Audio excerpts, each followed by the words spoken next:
Are they imbeciles? Well, I mean, we know they're all imbeciles because there's just been they're not coming down hard enough on them. Yeah. We are recording the meeting and it's also being streamed live on YouTube. I note that everybody is present tonight and there's no leave of absences. And I'd like to start by acknowledging that in recognition of the deep history and culture of this place, I wish to, on behalf of the Council, acknowledge the traditional custodians of the land upon which the City of Hobart was built. I acknowledge the determination and resilience of the Palawa people of Tasmania, who have survived invasion and dispossession and continue to maintain their identity, culture and rights. Our last meeting was from the 5th of July, moved by Deputy Lord Mayor, seconded by Councillor Sherlock. All those in favour of the minutes say aye. Against say no. Carried unanimously. Item 2 is transfer of agenda items. Are there any items that anyone would like to have transferred? On the open or closed? No. So I'll move on now to communications from the Chair, which I don't have any tonight. Notification of Council workshops is item number 4, and we have had no workshops. Item number 5 is public question time, and I understand there is a public question, and I'll invite is Miss Isla McGregor, who has given some notice of her question, so I'll ask you to read it out. Okay, my question is to Councillor Ewan and concerns an event to be held on Council premises on Saturday 28th of August and your comments on Facebook regarding this event. The event, titled Gender Identity in Law, Impacts on Women, Children and Transgender People, will take place at the Town Hall, and the venue was booked and paid for in accordance with Council's requirements. On 12th July, you posted a comment on your Facebook page. Quote, "Very unimpressed to see at City of Hobart, Tas, platforming exclusive and hateful views of TERFs. Goes against all our community and safety strategies as well as our community vision statement. Let's see what, if anything, can be done about it. Thanks, Helen Burnett, for being an amazing ally." The speakers at the forum include a transgender person. This is me continuing my question, my preamble. A federal government senator, a journalist, a lawyer, professors of psychology, law and political philosophy. Firstly, on what basis do you justify your assertion that the forum will be a platform for exclusive and hateful views of TERFs? What or who do you consider a TERF to be? What does the term mean? Second, how have you determined that the views expressed and the information conveyed at the forum will be exclusive and hateful? And of who? Hateful in what way? Noting that one of the speakers is a transgender person and all are persons working in occupations that require a clear commitment to discretion, ethical conduct and compliance with a plethora of laws and internal regulations. Occupations in which McGregor, I think you're going a bit beyond the normal time that's allowed for a question. If you could just wrap up, please. I haven't taken 3 minutes. I haven't heard a question. I thought there was a couple of questions. Thank you. If you could wrap up, it's normally 1 minute, I think. I was advised it was 3 minutes on your website. 3 minutes background. I'm not sure of that. But anyway, if you could. Okay, thank you. Accusations of impropriety such as you have made must, in the interest of fairness, be supported by incontrovertible evidence. Can you please provide that evidence? In particular, evidence that the views expressed at the forum will go against all Hobart City Council's community and safety strategies, as well as the community vision statement. Is your call to action in respect of this forum based on a legally enforceable issue with the material you assume will be presented, or do you just not agree with it? In which case, should Hobart City Council withdraw the venue because an individual councillor doesn't like what might be said at an event? Should interested members of the public be prevented from hearing a range of views for the same reason? So I think the Councillor Ewan, would you like to take that on notice, or would you like to answer that? I'm happy to take that on notice, but I would like to express my deep disappointment for council as an organisation, for the local government sector in general, that purports itself to be an ally to marginalised groups in the community, for allowing this sort of discourse to continue. I find it really deeply offensive personally. Okay, thank you, Councillor Ewan. So Councillor Ewan's taken that on notice, and there were a few elements to your questions that were more directed at the organisation, so we'll work with Councillor Ewan in getting you a written response. Okay, item 6 is petitions. Are there any petitions? Yeah. There are nil. Okay, item 7 is consideration of supplementary items. There are none. And item 8 is indications of pecuniary or conflicts of interest. Do any elected members wish to indicate an interest in any item appearing on the open council agenda? Being none, we'll now move on to item 9.1. We are now acting as a planning authority. 9.1, Lord Mayor, is 354 Davey Street and other addresses on Linton Avenue, and it's for 2 multiple dwellings, 1 existing, 1 new. I'll move the recommendation from committee for approval. Seconded by Alderman Bruck, has had his hand up first, I think.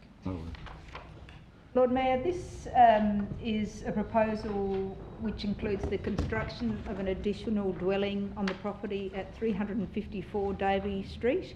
It would be accessible from an existing right-of-way from Linton Avenue, sort of halfway up Linton Avenue, and it would be a single storey but have a significantly elevated floor level in response to the gradient of the site. It's very, very steep on that back section facing Wardworks Road. The dwelling would have a footprint of approximately 190 square metres and a connection to council stormwater infrastructure would also be provided within part of the right-of-way. There were 6 representations in relation to this, and it needs to be considered against the inner residential zone development standards, landslide code, parking and access code, and historic heritage code, because it's a heritage, it's in a heritage precinct, and I think it is a listed property. Lord Mayor, the representations really revolved around the sunlight access, the overshadowing because of the house at 356 Davey Street, which would be effectively adjacent to this at the same level. Would lose quite a lot of its solar access according to the owner of the house and their planner. So I suppose that's just one consideration which was considered at length during the committee meeting. The parking and everything else seems to work according, it can be conditioned, hence we have this in front of us. But I'll leave it to discussions, and there may be more questions in that solar penetration. Thank you. Sure. Further discussion? Councillor Dutta. Thank you, Lord Mayor. Just a question. Once again, I asked this question at the planning committee, and since then we have been sent an email, and I would want just clarification on this matter about the shadowing diagram that we were not given and why. If you could just provide that clarification. Noy? Yes, Lord Mayor. Look, and I've seen that email, and I can't verify the validity of that image that was included in that email. But the officers in their assessment believe that the proposal, given that it's got a setback of over 7 metres, is on the same floor level as the adjacent building, that the impacts of overshadowing are not unreasonable because of those attributes. That was the conclusion of the officers, and hence the recommendation for approval. Any further discussion? The discussion, I'll put the recommendation. All those in favour say aye. Aye. Against say no. It's carried unanimously. Item 9.2 is Deputy Lord Mayor. Yes, thank you, Lord Mayor. This is 646A Sandy Bay Road, Second, Sandy Lord Bay. Mayor. And it is for the partial demolition, alterations and partial change of use to food services at our Sandy Bay Pavilion. So, Lord Mayor, there were 6 representations concerned about this application, and the performance criteria it's assessed against includes open space, zone use standards and historic heritage code. The proposal includes works and proposed use at the northwestern end of the existing Surf Life Saving Club building, also known as the Long Beach Bathing Pavilion, and it would involve minor alterations for a new kitchen, storage and serving area with new windows and doors. And it's, as I said, assessed against those 2 codes, the open space zone and the historic heritage code. It's recommended for approval, but essentially just as a bit of background, we'd had a previous application under which was withdrawn, dated the 28th of April 2021, because of request by the Cultural Heritage Officer. The Sandy Bay Bathing Pavilion is a unique work of concrete brutalist architecture. The building has a conservation management plan which was commissioned in 2015 by Hobart City Council, by us, and prepared by Paul Johnson, who happens to be the working on behalf of the applicant at this point, and in collaboration with historian Belinda Clark. The building was designed with an orthogonal, elongated and rational plan with toilets at one end and a kiosk at the other, so the toilets are still there, forming bookends to change rooms for bathers in the middle, and the change rooms were accessed by turnstiles. I didn't know this, so it's pretty interesting. Within the northwestern end of the building, original drawings show a central freestanding core from which a single person operated the kiosk, which was not entered by patrons. And it had, the kiosk was designed with a bank of operable panels that enabled goods such as ice cream and pies to be handed out and payment to be made. So it's a pretty kind of old and historic, culturally historic building in that sense. The representations, the representors raised concerns including use, traffic, heritage, parking and access, internal access with regard to the proposed and existing use of the building. We're talking about a very small corner of the overall area within the pavilion, which is used for storage of watercraft. And it was felt with conditions that this could be a suitable use. So the recommendation is for approval subject to those conditions. A seconder for that? Yes, I second it. Okay, any discussion? No discussion, I'll put that. All those in favour say aye. Aye. Against say no. Carried unanimously. Item 10 is monthly planning and building statistics. Lord Mayor, I'll move those building statistics report that will be received and noted. Seconded by, I think it was Councillor Sherlock. And just to point out that there's, during June 2021, we had 72 permits valued at with the value of $24,788,000. So those were approved. 2 major projects that I note that they're both at tribunal at the moment was for 199 Macquarie Street, 201 Macquarie Street and 98 Argyle Street for multiple dwellings. And the so it's a favourable report in relation to planning stats. Okay, any discussion? Put that. All those in favour say aye. Against say no. Carried unanimously. Item 11. Yes, Lord Mayor, this is the monthly building statistics for between the 1st of June and the 30th of June. So moved.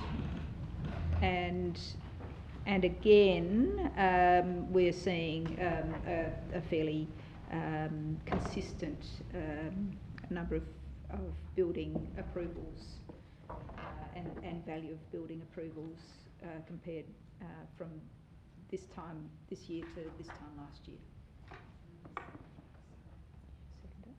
Seconded by Councillor Ewan. Any discussion? I'll put that. All those in favour say aye.